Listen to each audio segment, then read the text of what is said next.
నమస్కారం. ఘంటారావానికి స్వాగతం. ముందుగా ప్రధానాంశాలు. రాష్ట్రానికి ఆర్థిక సాయం ప్రకటనపై సందిగ్ధత. విభజన హామీల అమలుపై మరోసారి జైట్లీతో సుజనా భేటీ.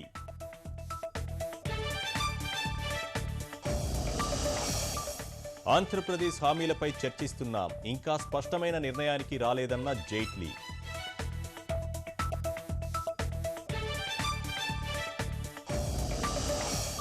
విజయవాడలో ఆర్థిక శాఖ అధికారులతో సీఎం సమావేశం. ఢిల్లీలో జరుగుతున్న పరిణామాలపై చర్చ.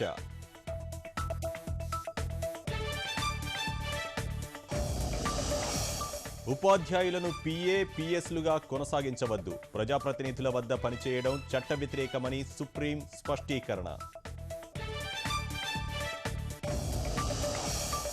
44 ప్రభుత్వ రంగ సంస్థల వాటాలు అమ్మాలని నీతి ఆయోగ్ ప్రతిపాదన. కేంద్రం వాటా 50% కంటే తక్కువకు పరిమితం చేయాలని సూచన.